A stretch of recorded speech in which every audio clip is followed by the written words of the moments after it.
You're listening to the Sex, Drugs, and Jesus podcast, where we discuss whatever the fuck we want to. And yes, we can put sex and drugs and Jesus all in the same bed and still be all right at the end of the day.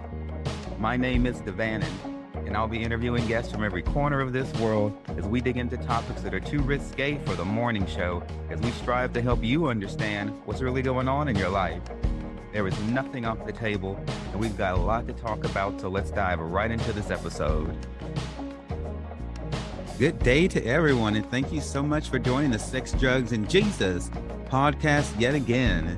Today I'm talking with Carolin Hauser. She's a German-trained naturopathic doctor, humanistic psychotherapist, and family constellations facilitator.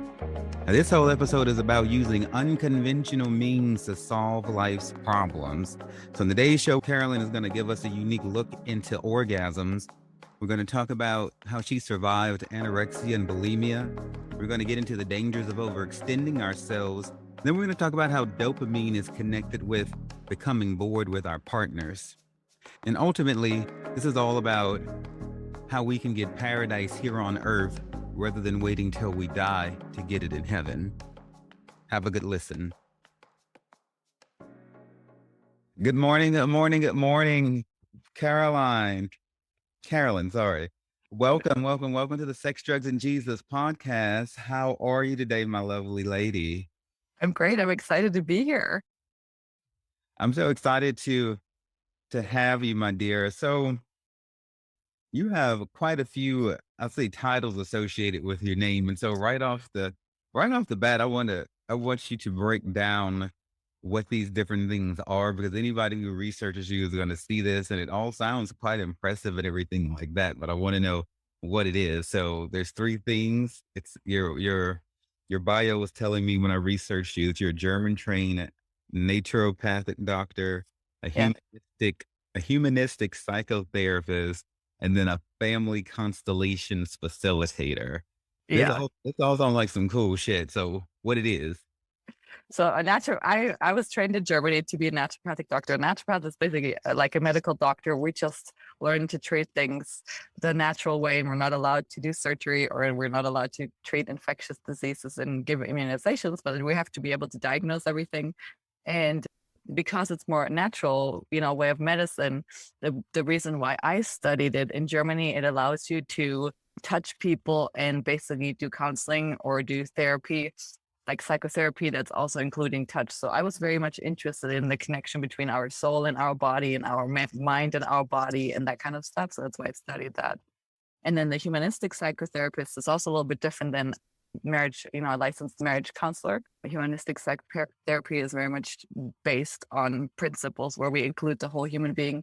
So my understanding is, in the United States, when you're a marriage and family therapist, you're not allowed to touch people. And for me and everything that I've studied in terms of trauma healing and really helping people heal their nervous systems, we do have to work with the body. And I've always been wanting to be able to, help people and also touch them, or, like there's a lot of body work modalities that are deeply healing that go hand in hand with actually helping you heal your psychological stuff or the trauma that you've encountered. So for me, I've always looked at healing as something that goes hand in hand. And then the family constellations is a modality that's an energy work modality that really helps you basically when you have blocks, or when you keep doing the same thing over and over again. So when you have these patterns that keep you from really living your best life, the constellation process is a process that can make visible what the block is and remove it, in a sense. And it's a modality that saved my life. That's why I was severely anorexic and bulimic from 10 to 20,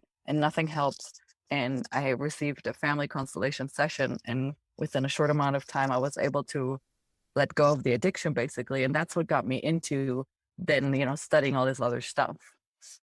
You said you were anorexic and bulimic from the age of 10 to 20. Yes. Well, I'm sorry that you had to go through that. I'm glad that you got your deliverance, girl. So when you went through the anorexia and bulimia, do you feel like that was what was the root of that? Was it an emotional problem? Was it a mental problem? What do you think caused that? Well, I didn't know for 10 years. I had no idea what that caused it, And then when I did this family constellation session, what came out was that So I had known that my grandparents were victims in the Second World War because they were Germans living in Eastern Europe. So my grandmother on my mother's side, they were incarcerated from when my grandma was 10 till she was 20. Right. And so what came out in my constellation session is that my soul, in a sense, wanted to take on my grandmother's fate. So my grandmother was really like suffering with no food and, not even shoes in the winter from like 10 to 20. Like they had a lot of hardship. And so my soul was going, let me take it on for you. Maybe I can make it better somehow. And we don't do this stuff consciously, right? Subconsciously, I wanted to take on the pain basically. And that's so my eating disorder was kind of like a loyalty to my ancestors being starved, or specifically my grandma being starved from when she was 10 to 20. So that's what came out. And then once you can see it, and obviously there was a lot of emotion that came out with it, there was no need for me to have the eating disorders anymore. Like they just went away.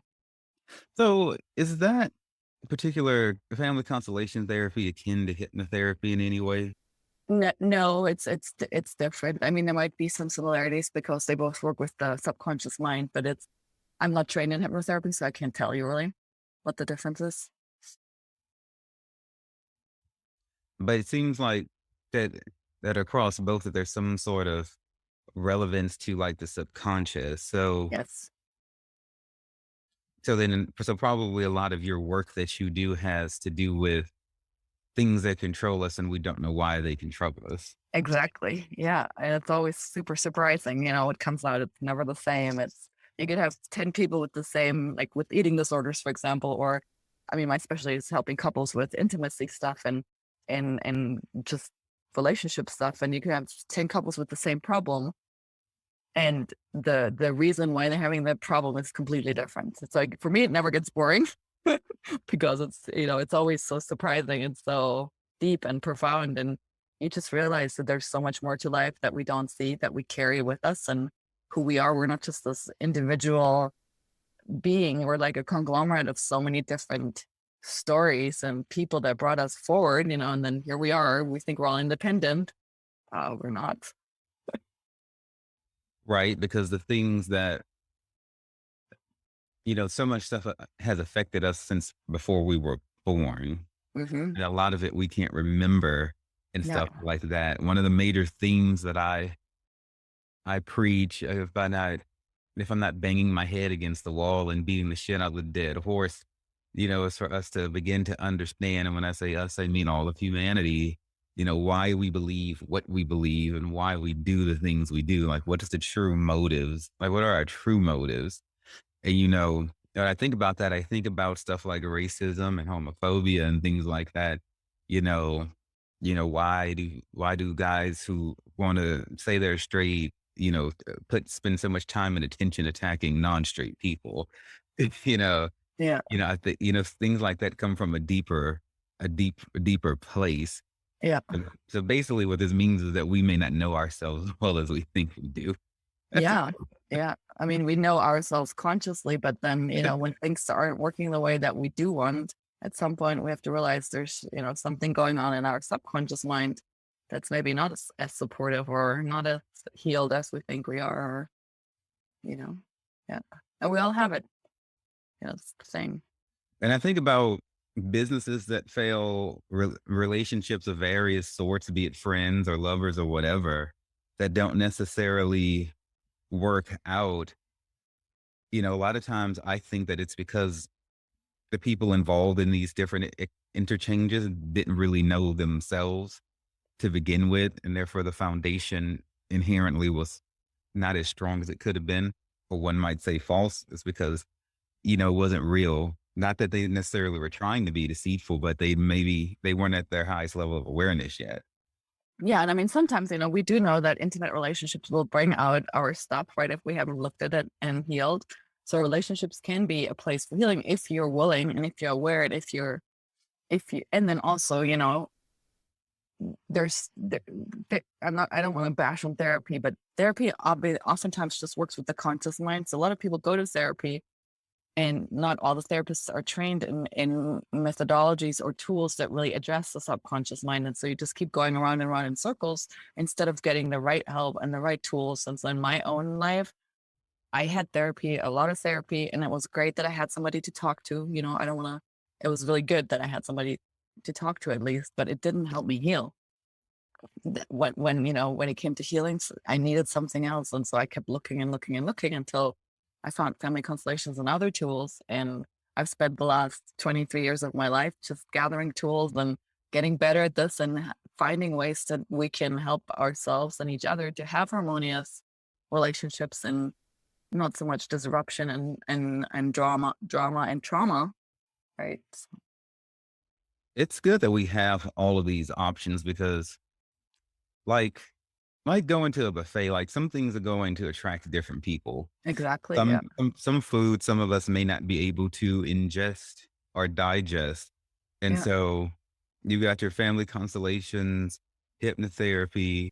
I don't know if I would dare say regular therapy, more mainstream therapy. Yeah. You know, personally, me and my partner see a licensed marriage and family therapist. We both individually see a licensed clinical social worker, and then I also have a hypnotherapist as well. Yeah. And and then of course for me, I'm super spiritual. I believe that the culmination of all my healing rests in the hands of the Lord. Yeah. That's and that's that's me. But the important thing is that I'm clear on it, and everybody has to get clear on what's going to work for them. Exactly. What I'm excited about is that we have so many options Yeah. out there, and And it's so also at different times, one thing might work at one time and then at another time you need something else, or a different combination. So yeah, I agree with you. And then I'm there's things that we can also, there's things that we can learn just to do for ourselves as well. We do need help from others, but there's also things that we can do ourselves that we just generally don't know of. And that take a little, that's not what everybody else is doing. It's completely different than everybody else is doing. And so it takes a little discipline and just like any other skill, you got to put in the practice basically, or the time. right. This is all fascinating. I'm using hypnotherapy right now to help solidify my detachment that I want to develop from narcotics because I have a strong history of like drug misuse, abuse, whatever you want to call it. Hmm. And so I finally realized within the past couple of months that the thing that kept drawing me back to it wasn't so much the narcotic or the high, but it was the sense of community and family that I had there. Hmm. And so I'm using hypnotherapy to help to break those subconscious attachments so that I don't go and seek that community anymore. And regular therapy wasn't helping with that, talking through it. I needed like actual work done. And so Hmm. the family constellation sounds like it's more like, and I'll keep referring to hypnotherapy because it's the best thing that I can refer. At Yeah, the very least, they agree on that subconscious work needs to be done. It's more like a mechanic troubleshooting down to like the deep parts of the problem. exactly. And so do you And then have also, and then really, so the subconscious works in pictures, right? So in essence, your picture of community is connected with the drugs and the people, right? So that's the picture, and that's where you keep going back to. So in a way, family constellations puts a new picture. Like say you're getting your sense of community from your work and your partner, right? Once that picture is, if that picture was in your subconscious, that's what you would be naturally be drawn to, right? And so in a sense, the constellation work figures out what the wrong picture is. In my case, it was like my wanting to help thinking that I could help my grandmother by starving myself. That was the wrong picture, right? So I had to get the right picture was that it was my grandmother's fate, and that she's strong enough to hold her own fate, and that I do have my own fate, and my fate is to be healthy and free, right? And so, in a sense, when you figure out what the wrong picture is, and you can put the right picture into the process, then all of a sudden you go automatically on to creating that. So it's very, very powerful work, and it's a very, very powerful process. I'm And curious. Oh, go go ahead. ahead. No, No, you you go go ahead. ahead. Speak, speak, speak. And what you were sharing just shows, how we as human beings, we need to be attached to something. So a lot of the work that I do is help couples actually, most trouble in relationships comes from attachment styles and people not being correctly bonded, because as children, we didn't bond correctly and didn't get it. And so a lot of the healing work that I do, and then I actually teach people a way of lovemaking that's different than what we all know. It's completely different, but it leads to deep bonding and stability, and your brain relaxing, and you feeling super stable and therefore capable of really doing what you came here to do in the world. Okay, so give me an example, Carolyn, of a client, that you worked with or a family or whatever. I want to know like the problem they had, the work that you did, and then how they looked after it was all healed up and done. Yeah. So a very typical scenario is a couple that really loves each other. Maybe they've been together for 10 years, 15 years, 5 years. It doesn't matter. They've been together for a time, right? They started out having time, being younger, being into each other. Then they probably had kids. Then they think that because they had the kids and because the hormones change and because of the demands, that's why their libido and their interest for each other goes away. That's what we think. We don't know that there's actually a different reason for it.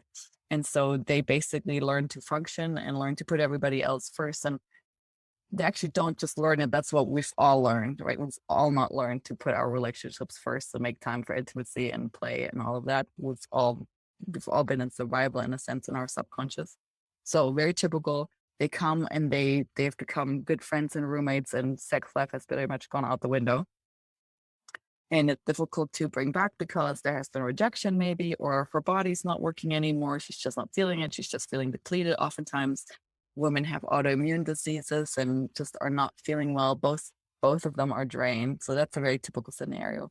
Oftentimes, when I tell them that, part of the solution is bonding-based lovemaking and making love a lot, they go like, "Oh my God, are you kidding me? I don't want to even hear about it. I can't even imagine like having sex every day."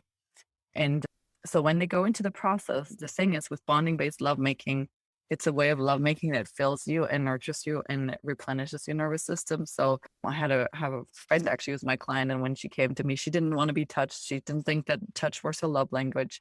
Her husband very much into touch and love language and wanting to connect. And they just thought they just had a different sex drive, or yeah, they just had a different sex drive and love language. And they could not figure out how to get their needs met. And now after working for 4 months with each other, they both want to make love every day, and it feels good to both of them, and they both feel energized and they both feel more relaxed. And I mean, they're still learning and there's still a ways to go, but it's a huge difference from feeling like you don't have any libido and your hormones are all out of whack and you're just depleted and you don't even want to think about sex, to like, oh yes, this feels good and I'm into it and I want to do it every day, and we're feeling really connected and probably even better than ever, because I think that was an issue between them from the beginning, that he wanted it more than her. And that's typical, it's typical. I mean, sometimes it's the other way around, that the women want more and the men don't, but it's generally the main problem is that, one wants it more, one wants it less. And how do you get on the same page in a sense? Do you deal with non-straight couples? Not yet, but I'm hoping that at some point they'll find me, because I think everything that I'm teaching applies, because it's really just about human bonding and it's not necessarily based on gender. Okay, so you are open to non-straight unions. What about Yeah. what about polyamorous? I don't think polyamorous would work, because the bonding philosophy is really the idea is that you bond with one person really deeply. It's kind of hard to like have that kind of a deep bond with, because you really need to, in order for the bond to be there, you need to spend time every day kind of cultivating it. And just from a time management, like I don't think I could give that kind of attention and also receive it from like two people. That would be very confusing for me, you know. That makes sense. That makes Yeah. perfect sense. And I've thought about that with, with the polyamorous relationships, and I get, that's solid logic. You only have so much of yourself to give, and you have to have like, one main person. You can't give that much of yourself to like all those different people. Yeah. And, But, my work is all based on creating a union. So I right. don't want to have a union with like 5 people. I want to have one union. I want to be one with one person. Right. And so I'm curious, like, so are you giving them like take home work, exercises to do? So family constellations, like how do you find out what's in someone's subconscious, or how do you find out what's really bothering them? Like practically, how does it work? Yeah. So they're one-on-one sessions generally. And the way that I do it is I use colored fields, or like pieces of paper. And depending on what your issue is, I will have you choose different colors for different. So let's say we're looking at a couple and we want to find out why they're not connecting anymore, So I would have them choose a color for themselves, one for their sex life each. and one for anything that's blocking their sex life, basically. And then they get to tell me the colors so that I know what's what. And then they get to tell me where to put these colors on the floor.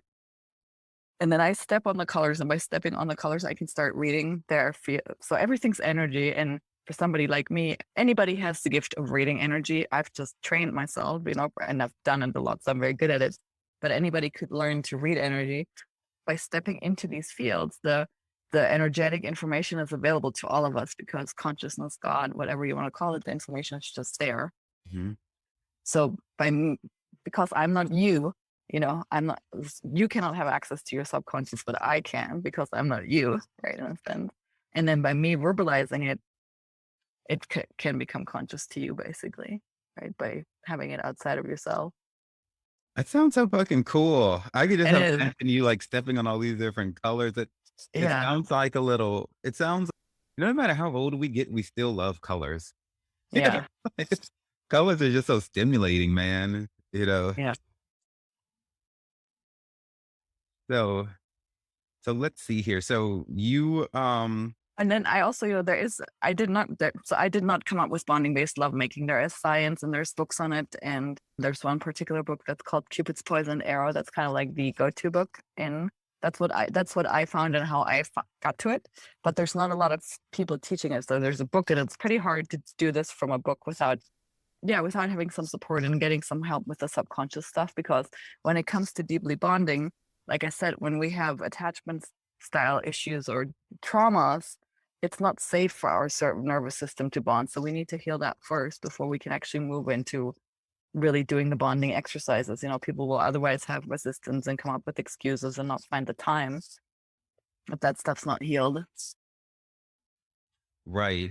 And we're going to get deeper into the bonding based love making in a minute, because when I read through that article on your website, it kind of like has an anti-orgasm vibe Yes. that, that that I found to be most intriguing. And I had to read through it to kind of to catch the circle back and catch like what your original intent was. And by the end of my reading, I thought that I agreed with you, and you brought up an interesting point in probably the most elaborate way I've ever seen anybody do it. And so I really, really want to get into the anti-orgasm thing that you have going on, because everywhere you go, everyone's pro orgasm, and there's so many good Yep. things associated to it. But basically, I got out of it that you kind of associated with kind of like fiending for like a high rather and skipping Yep. the connection. And so we're going to talk about that in depth in a minute, because that's a very, very important thing. But so in my research, I found two books. One's called that you wrote. One's called Blossom: Your 7 Steps to Sexual Healing, and the Yes. other one is The Pleasure IQ. I Yes. want you to tell us a little bit of both. Lord Jesus, a little bit about both of those books. I haven't had any wine this morning, and my mind is still waking up. Yeah. So in my own history, I was sexually abused as a child and so forth. And then the family constellation really helped me heal it. And so when I first went into the healing field, I very much deeply went into that aspect of things. And that's where the book came from. I wrote the book 13 years now. That came out in 2009, I think, or I wrote it in 2009.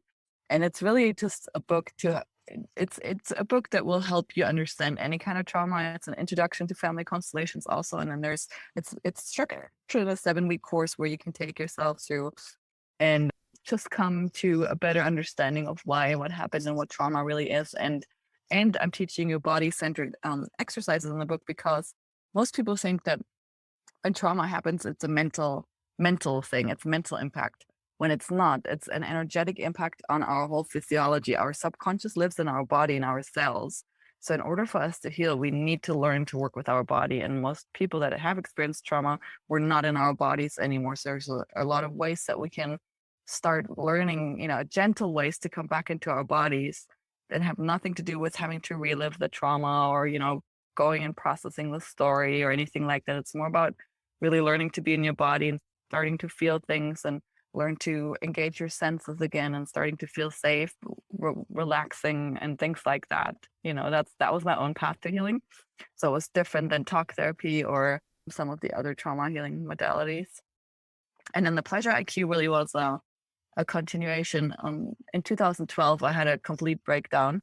From the outside, it might have looked like a nervous breakdown, but it was really a physical. I had no energy left, and I had two small kids, and my husband at the time came home, and I said to him, I can't do this anymore. I need help. And he said to me, well, you wanted to be a mother. And with him saying that, I just felt like my world just collapsed, and I literally, my body collapsed. We had a futon on the floor. I fell onto the futon. My kids were on top of me, trying to figure out what was going on. I literally was hovering under the ceiling, looking back down on myself, seeing my kids, being completely disoriented and crying. I wasn't able to come back and do anything about it. It was very frustrating, and it all happened very fast. And then within a minute, a voice said, Carolin, your work isn't done. I was sent back into my body, and for an entire week, I was suspended in a complete state of peace, enlightenment, whatever you want to call it. There was no negativity, basically. And during that week, I could see how my thoughts and my way of being had really gotten me to that place of deep depletion. I had so much negativity accumulated. And so what also got clear during that week was that I needed to go into pursuit of pleasure, and not instant gratification kind, but I needed to figure out what was really making me happy and what really felt good to me in my body, what felt really right to me in my body. And so when that week ended, I basically went on, pursuit of pleasure, and just really starting to make decisions based on what felt right and good to me, which took a lot of courage, because there were relationships I had to end. There were choices I had to make that were scary and things. But within a very short amount of time, my life transformed from, basically going through divorce, being bankrupt, not living my purpose, struggling in all areas of struggling with my health, to all these areas in my life transforming, having a thriving business, having thriving relationships, being healthy, feeling younger than ever, all those things. And it came from basically learning that we need to have a new kind of intelligence, which is pleasure intelligence, using your body and yourself as a navigation, not what everybody else is doing, or what everybody else is telling you, or what you think you should be doing. And from there, developing a pleasure IQ, which is your level of ability to allow yourself to have pleasure in all areas of your life, to allow yourself to truly do the work that you're meant to be doing, to allow yourself to treat your body the way it feels good to your body, and, all those things. So the second book was, it really came from, it was just an evolution of like healing and going to the next level. If that makes sense. So you've been divorced, been abused as a child. Well, see, here's the thing. I remember being in heaven before coming down here, and God saying, hey, there's trouble down on earth. Men and women don't get along. We need help. And my hand raising and saying, I want to go. I want to help. So of course I had to go through all these things so that I'd have, I've had all kinds of relationship issues, and all kinds of things. So I understand, I can relate, and know how hard it is, So, to me, it makes full sense why my life has been the way it's been, and why it feels like I've lived 10 people's lives by the time I'm 40. So yeah, it's all good. Yeah, there is a special something about those of us who have been through the sort of trauma that people look at and go like, what the fuck? It's one thing to try to tell people what to do, but it's something you get more authentic, an anointing, a zest, a zeal, a zing, some spice, some flavor. Maybe I need to create a word one day to describe what I'm trying to say, but it's a special something when somebody's gone through something and they're trying to help somebody, as opposed to somebody who's just trying to give out good advice. It's Yeah, different. for It's very sure. It's different. completely different, Yeah. So then those are your two books, The Blossom, Your 7 Steps of Sexual Healing, and The Pleasure IQ. I will include that information in the showy notes, as I always do.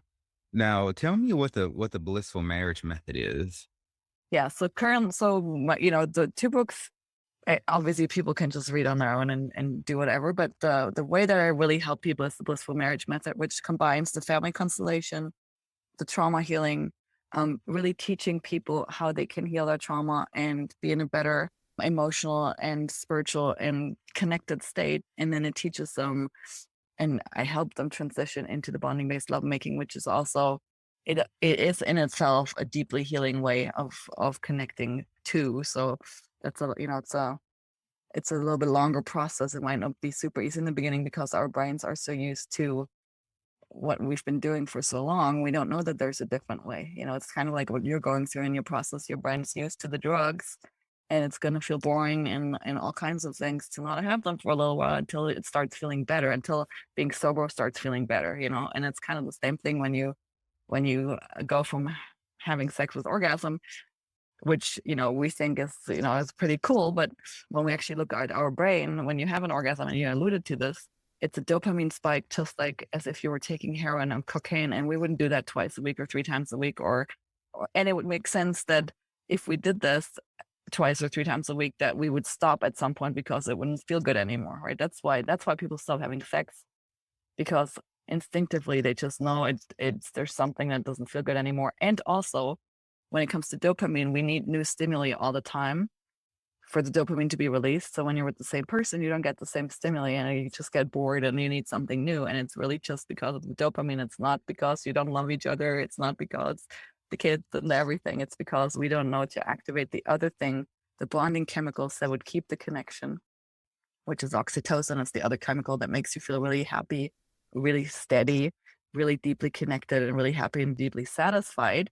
So there isn't an orgasm, but there's something else that feels way better than a quick high, compared to each other. What we know as an orgasm is a very short-lived high compared to what you can experience when you have an oxytocin experience, basically. Okay, y'all. So she's not saying orgasms are the devil or anything like that. She's saying that they must be looked at through the right lens in a proper perspective. So now I want to get deeper into the bonding based love making. There was a good length of an article. So this here was something that's important to you to sit down and write, because your preferred method of communication is video. A lot of times, but you really wrote this motherfucker here out. Yep. So talk to me about. Let's get even deeper still here. About the bonding based love making. It's prioritizing the bond of the relationship over the experience of orgasm. I was reading through it, and the article was saying things like, it has to do a lot like with procreation and our natural desire for humanity to continue, basically, and Yep. make like nature gave us orgasms, to prompt us to want to have sex and things like that. But you're saying that the orgasm doesn't necessarily have to do anything with bonding and connecting. Exactly. So in essence, we as human beings actually have 2 programs for lovemaking. One is strictly for procreation. That's the one that has the orgasm, because nature was very clever. It kind of like tricks us into procreating by putting like a super highly pleasurable event in our brain to the act, basically. Right. And I believe that human beings knew this, like we knew this in ancient times, So the one program is connected to procreation, orgasm, but also disconnection, because genetically we are programmed to move on and mate with many different people so that our species can really proliferate and survive.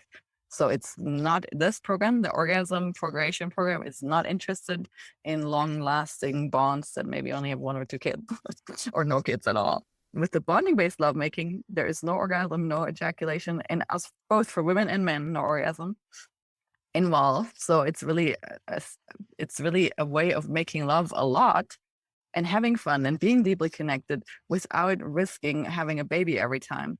And so I actually do believe that the devil has his claws a little bit in this, because I believe that if we had known this, humanity would not be as enslaved as we are. We have gotten enslaved to baby making, putting food on the table, just working, not being able to enjoy each other, because anytime you do, you're in the like just 100 years ago, anytime you enjoyed having an orgasm together as a man and a woman, you had the chance of getting pregnant. And then that was a lot of work and a lot of hardship, and not just on the physical body, but everything, And so I believe that there's knowledge about this other way that we could actually deeply bond with each other and find pleasure without money, without needing anything else but each other, that was taken away partly so that humanity could be much more easily controlled and kept down, basically, because they're just working and trying to put food on the table and in survival, right? So there's two classes in this world, and I believe that probably the upper class, most of these things, they know about energy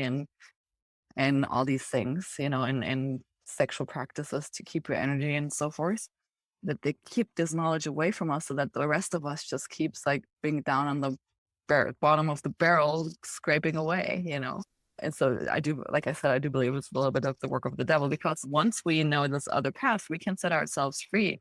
All of a sudden we're in control. We're in control of our pleasure life. I personally believe that, in the Lord's Prayer, it says, as in heaven, so on earth. That means now, not like I'm on earth now and then later I'll be in heaven and then it's going to be good. No, in heaven right now it's good. And therefore on earth right now it can be good. And it comes from setting ourselves free. And I've had these experiences over and over again where you feel like you are in paradise, and it doesn't come from a paycheck. It doesn't come from eating chocolate, maybe sometimes. It doesn't come from an orgasm for very long. It comes from doing things that fill up your soul and bonding and living your purpose and being healthy and having a strong body. Those things are what make you feel like you're in paradise, a state of being, right? You can be either in hell or you can be in heaven. Right. Okay. Oh my fuck. You just gave me like so much to work with there. So, okay. So the next major thing well, this is all major stuff, but the next thing we're going to talk about is going to be the 3 ways that you have to have sex without intercourse, which is basically what we're talking about. So really want to get into that. But before we caveat over there, so the first thing I heard you say was about how people get into like a mode of living that's not necessarily true to them, and then they end up unhappy, like Yes. the baby making and stuff like that. So I think about how like people I've known, they have children like really young or maybe ever at all. And, I look at them and they're like maybe like somewhere between like 19 and 25 and they already got like a kid or two. And I'm all like, bitch, why? Like me and my partner, he, he mentioned children at like one point, and I was like, hell to the no, and I'm not against them, but I told him it's too early in our relationship. Like we need a good Yeah. 10 years to enjoy ourselves first, to travel the world, to be extravagant homosexuals, and then, because once you have children, that's forever. That doesn't Yeah. change. Even once the parent dies, your soul connection to that child lives on, and then you protect them as a spirit. So becoming a parent is eternal. And so I don't know what happens when we get to heaven and, and all of that. But as long as this earth spins, that parent always has an obligation to that child. And so when you were saying that, I'm thinking, why do we rush off to have children? Because of what's been pre-programmed into us. Like there's no, part of it is procreation and the natural order of things, but we're always in control of ourselves. And so I look at some of my friends and stuff like that, who maybe I was in high school with, who have these kids, and they look a little bitter, they look a little angry. I'm able to bounce around and come and go as I please, but they've got a kid attached to them, and I love children. They're amazing. But it seems like maybe sometimes we get ahead of ourselves trying to fulfill a dream or whatever, and we're not, again, questioning why we believe what we believe. Why do you want to hurry up and have a kid when you're still a kid yourself? You're not Yeah. going. And I mean, I think the statistics is that 90% of pregnancies are not planned, like it's huge. It's a big, big number. I'll take your word for it. I never really looked into that. Yeah. That's one great thing about being gay. Ain't no baby's gonna pop out of me no matter how much cum gets pumped into my asshole. And so, so but for those of you with with the vagina and everything like that, that is a Yeah. consideration. Yeah. So, right. And then in the 60s, the birth control came along and finally women felt liberated, right? But it messes with our hormones and our bodies, and it's also not the way. So I believe that if we had known of bonding-based lovemaking, and really, if it was normal for a human being to have lots of sex and have fun all the time, without ejaculating, how different would the world, like how different would we be? We could all have a lot of fun without being stressed out, without getting pregnant all the time. And then when we wanted to make babies, we would just do it that way, and then that would be fun for, here and there, but it wouldn't be the thing that our brains have gotten addicted to. I don't think it was planned that way. It wasn't, our brains were not made for having orgasms. Like, our brains are not made for having cocaine every day, or having heroin every day, or having huge ice cream sandwiches every day, or having these mega events. And it's not good for our brains, and not good for our mood, because when we have these events, when we have these spikes, dopamine spikes, it takes 2 weeks for for ourselves to come back to just normal. So, now that I've known this, and I encourage people to read Cupid's Poison Arrow and get help, or try it by themselves to do the non-orgasmic lovemaking and then go back to having an orgasm. You can actually feel how, if you don't do anything for 2 weeks, if you don't have another orgasm, if you don't drink coffee, if you don't do any other drugs, and like day 10, 12, 13, 14, you feel like shit. I mean, it's horrible. It's hard. It's like going through withdrawals. It's, when you consciously start paying attention, you'll start seeing it. And some people have already put two and two together. And some people that you're listening right now, you might go like, oh my God, now it's making sense why I feel so drained, because in our brain chemistry, we literally go into a depression because we don't have the dopamine. The dopamine goes lower than it was before we had sex and orgasm. So, and that's what makes us feel shitty and depressed, and changes our perception of ourselves and of our lives. So we feel more depressed. We see our partner, we all of a sudden, everything's annoying, and it's not that the partner has changed, it's that our biochemistry has changed. So The devil is in the details. yeah. Then you also mentioned how paradise is like a state of being, and how you step into that or find yourself in that vibe. And so what I've experienced is I have grown more spiritually, and this hasn't always been in my life, but it has been in recent years. Sometimes I'll just be sitting down or just wherever, and I'll be like overwhelmed by like a feeling of gratitude. Hmm. It seemingly comes out of nowhere, or I'll become like hyper aware of the presence of God. And I will, it'll feel like he's right there in the room with me, that sort of thing. And when you were talking about what you were talking about, it reminded me of that. In those moments, I feel like I've somehow tapped into heaven and into like a super divine space. Yeah. And so your lovemaking practice can become a way where you do that together, where you get into that state together, basically it's a very spiritual practice, there's That's no difference. Yeah. right. That's a high level of growth. And I'm going to posit that this sort of thing takes time. I don't want people to think that you're going to like pop out today, and that is going to happen like immediately. It's something that I told my boyfriend, it takes time to, to grow, relationships, and you got to settle down with one person in order to get what we're talking about. You can't be like bed hopping and stuff like that, and stuff like that. You're going to either have high quality with one person, Yeah. or fun experiences, but a little bit less quality with many different people. It seems to Yeah. be options that are on the table from my examination of who I've talked to. But I think about this in relation to like the coronavirus, if because this virus, which has, in my opinion, been a two-edged sword, or it's been a duality. I've seen a lot of great things come out of the virus as well as a lot of bad things. I think about though how you were saying happiness is a state of mind, really more than it is having children and doing all these activities. The Yeah. happiness is within you. And so I feel that way, and I'm happy that I've achieved that, because so many people I know, it seems like they associate life with what they can do. They need to get on a plane and fly somewhere. They need to go out to eat at a restaurant. I'm not saying there's anything wrong with those things, but it got to a point that I'm one of the most liberal, extravagant, extra people I know. Before the coronavirus, I was out at all the parties, all the happy hours and everything. And the coronavirus came to town. I was like, bye, bitch. I'll see y'all whenever this shit is over. Yeah. One of my friends was telling me, that I need to stop being afraid and to live my life. This person's always traveling still to this day. They never stop and posting everything on social media everywhere they go. But I told him, I'm like, I don't equate life with activities and what I can do. I have life within me. So I don't need to leave my house in order to feel like I'm at my most alive. And so before we get on the 3 ways to have sex without intercourse, what are your thoughts on this. And I think this is important because we're still in the pandemic. I don't care how people are starting to move around and about and stuff like that. The virus isn't gone and we don't have a cure for it yet. So what do you think in terms of what you're saying about happiness being within you relative to the way people seem to associate life, especially during this pandemic, with going out and doing stuff? They're willing to risk getting a disease and dying because they have got to go and take a vacation.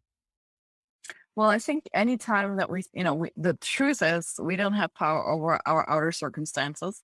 We don't have power over other people. We do have power over our own energetic and emotional state. So the more that we can learn what we need to do for us to be in a good state, whether that's the food that we eat, the people that we surround us with, what we, the news that we don't watch or watch, the things that we do, the time in nature that we spend, like everybody has to find out for themselves what it is that puts you into a very good state. And when I say good state, we feel at peace when our nervous system is relaxed and when our hormones are balanced.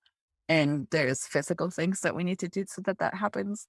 There's emotional things that we need to do so that that happens. There's energetic things we need to do so that that happens. And there's spiritual things that and so the more you can have your routines figured out and stick to them, the more your experience of life will be just one of peace, whether you're traveling, not traveling, home, not home, whether it's people, no people, it doesn't matter so much anymore because you become self-contained and you're your own ecosystem and you can respond differently to the world than when you're all dependent on, your happiness depending on, whether you get a new client or whether your boss acknowledges you or whether your spouse is nice or not nice or whether your children are happy or not happy. You're going to be all over the place. And that was that was the hardest thing for me to learn, but also the most empowering is to just make my own energy management and my own state of being the top priority. And if that means that I don't pick up my kid from school today because I need a nap and I find somebody else to do it, then that's what it is, or it just, it's in a way of being very self-centered, but I'm self-centered in terms of like making sure that I'm in a good state so that I can actually be of service and be positive and, be the best that I can be. Thank you for that explanation and breakdown, Carolyn. That reminds me of a dream that I had many, many years ago. Because I'm the type to complicate things. I overwork myself and stuff like that. Yeah. And overachiever. Project's been done and I'm still finding shit to do with it. That's that sort of guy. And I had a dream and it's like the Lord was telling me the words that I heard were for me to make decisions to make things easier for myself. Yep. Mm-hmm. And that's what you did with your example with sending someone to pick up the kid. It's a simple decision, but it created so much peace for you. But we've got to decide, and I would extend that dream to the rest of the world. I tell people, so I'm telling the world right now to make decisions to make things easier for you. Yeah. And start finding ways, start getting creative and find it because there are ways. There's always a way to make things hard and there's always a way to make things easier. So I want you to give a definition. If somebody was brand new to this whole spiritual, energetics, metaphysics stuff, Yeah. we bouncing the day, I'm brand new. I'm new to life. I want you to describe to me what is energy and what are vibrations? Yeah. Well, everything is energy. Energy is basically the stuff that you can't feel, but it's like electricity, right? If you measured something, the vibration is basically the measurement that you would get. So you could take your body and you put it into a measurement device, measures hertz, and you would get a certain frequency, a certain number. There is vibrational states of being that correlate with how we feel. So for example, if we plugged in your body into that measuring device and it measured at 200, that would mean that's the vibration of courage. So you're somebody who currently operates from courage. If we would measure you and you were below 200, that would mean that you're either in fear or in doubt or in shame or guilt. So when we as human beings are at that vibrational level, it's hard for us to create a good life. Everything below 200 goes towards death and decay. Everything above 200 starts getting better and better and better. So in a sense, where you really want to live is at a vibration between 500 and 600. That's love, peace, bliss, creativity, flow, right? So in essence, everything that we need to start doing is to learn things that get us higher and higher, where if we measured your body all of a sudden your cells, the electricity in your cells, in a sense, the amount of energy that's there, the voltage would get higher and higher and higher. So it's very scientific. Einstein told us that everything's energy. And if you don't have the thing in your life that you want, it just means that you have not become a vibrational and energetic match. So if, let's say, your dream life is vibrating at a vibration of 500, you just have to become a 500, and then you will be living in that life. You'll be finding ways to create it, because in order to really have our dream life, we don't need more time. We just need more energy at the end of the day, right? It takes energy to be super productive and to be focused and things like that. I So love is that. that helpful? I love that scientific breakdown that you gave. That's going to resonate well with our more logical listeners. Yes. Yeah. And I'm German, so I'm very much into like making this practical and not too woohoo, and really so that people can apply it. Mm-hmm. Absolutely. All right. So let's get into these 3 ways to have sex without intercourse. I saw this particular video on your website and I was like, what? And so it kind of sounded a little tantric-y to me, but Yeah. not really. So the first one, you say to set the mood in the room. You got like warm candle lights and roses and stuff, and then the people are gonna like lay on top of each other. So I'll let you like take it from there, and then these 100 kisses and everything, and just Yeah. So part of, there's certain certain behaviors in our brain that register as deeply nurturing and deeply giving, and therefore will release oxytocin. And the oxytocin is what creates the good feeling and the bond. And one of them is skin to skin contact. Another one of them is breathing, hearing breathing, feeling the breathing, hearing the heartbeat, and then kissing and touching with the intent to comfort. Oftentimes as grown-ups, we don't get touch unless it's connected to sex. And then it feels like somebody just wants something from us, right? It feels like taking, or we're touching other people because we want something. So generally it feels the way we give as adults is to take. In the bonding based lovemaking, and for the oxytocin to start flowing, we need to give and receive loving touch that is not connected to wanting anything. And so one of the ways that you can start practicing this is by laying on top of each other, preferably skin to skin, so you can feel your skin, you can breathe together, you can hear the heartbeat, or at least the person who is on top can hear their heartbeat, and you could just deeply relax with each other, because that's what's going to start making the oxytocin flowing. So in bonding-based lovemaking, there's still intercourse, but it's not as much genital focused, because we don't need genital friction for the oxytocin to flow. We need full body connection, breathing, touch, kissing, and all of that. And like I said, there is also intercourse, but those are things, the ways that I'm describing, that you can just start without. The intercourse is a little bit more complicated because it's completely different than what you're used to. But these bonding behaviors you can do, they're easier to start learning and to start getting a feeling of what this feels like, this connection and the good feeling. And then the same with the kissing, really kissing with the intent of just giving love to the other person. So it's an embodiment practice of loving the other person through your touch, to your kisses, sending them energy to, and then receiving it also. Like it goes back and forth. It only works if there's true love involved. It can't be just the practice with a stranger. Doesn't work that way. Your heart has to get involved. I was thinking, sometimes, when we take vacations and stuff and we're forced to be away from our significant other, when we finally have sex with them again, it's like the sex is better than it was because we've been away from each other for a while.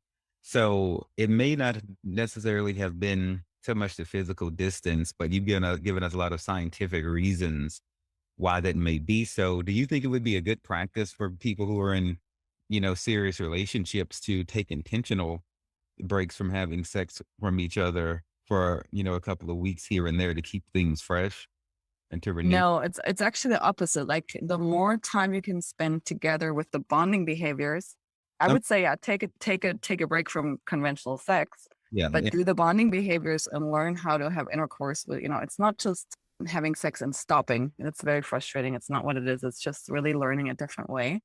But the transition really includes having lots of these bonding behaviors and putting yourself on an orgasm diet basically, and then learning this new way and getting help with whatever blocks you have into, by a lot of people have blocks around connecting, you know because of our traumas. Okay, so then it's good to take a break from the penetrative intercourse with the goal of, or with it in mind to achieve orgasm. So if we're going to take a break from that, then we can try to still have intercourse, but without the penetration and bond a different way. Yeah, you can have penetration, but just very slow movements and just being in the present moment. And the moment that you feel like you just want to go for it, that's when you've gone too far. So you actually never want to get to that place. It's very slow and very just learning to be in the moment and having the sensation of being connected, with your genitals and all over. Learning to be in the present moment and having everything be pleasurable, the kissing, feeling your genitals inside or outside or whatever, but that's just being part of it. That's not the focus. Normally in regular sex, the pleasure comes from genital friction. In bonding based loving, the pleasure comes from everything, from kissing, from touching, from hugging, from breathing together, from having genitals connected. But there's none is better than the other in a sense. Okay. And in order for us to feel satisfied, we have to have lots of it. Right. So it doesn't work to not have regular sex and just bond once a week. That will not get you there. Okay. It's not enough. It needs to be really daily. Ideally, like maybe, you have like one day here and there where you're not connecting, but the pleasure comes from the body relaxing and learning to have lots of it. And then all of a sudden you can let go of feeling like you need the orgasm because this other thing feels so deeply satisfying and you're getting lots of it. That's what, otherwise you get sexually too frustrated. If you don't have an orgasm and you don't have enough bonding, not good. If you have lots and lots of bonding, no orgasm, then you're going to be okay over time. Interesting. And then the pretzel, you know, The pretzel. Yeah. they, the pretzel's the third way, and you have interesting imagery, I'll say, on your website, and I'll just leave it at that. Everyone will have to go and take a look at it. So we're setting the three ways to have sexual intercourse. We're setting a mood room. You can kiss people all over, the 100 kisses. The person's face down, you kiss them, then you turn them over, face up, then you kiss them. Nothing penetrative. You're laying on top of each other. You're synchronizing the breathing. The second way, you're still laying on top of each other. I didn't read about much kissing or anything like that. It's more just like enjoying each other's presence. These all sound like foreplay. They can be. If you want to take it to penetrative, you can, or you can stop it right where it is. Yeah. And the Pretzel, main thing is you take time with it. You can do this for hours, you could, and take turns. And then the pretzel is connecting genitals, but not sticking them into each other in a sense. And just allowing your body to feel turned on and enjoying that feeling, without taking it any further. and it is recommended. You did recommend in the video to keep the underwear on for the pretzel, because the image looks like something out of the Kama Sutra. Yeah. And so if you don't want to stick it in, you might want to keep the barrier there. Yeah. And so the last thing, And I, that was also that video I created for people that want to save themselves, so that they can actually start being somewhat connected and not sexually frustrated if they really do want to save themselves. Also, there's a lot of Christians that don't want to have intercourse, and this gives them an option, a different way, and maybe opens their mind that there's actually something different. Yeah. wow, imagine that. So you're giving us what the church never did. So Yeah.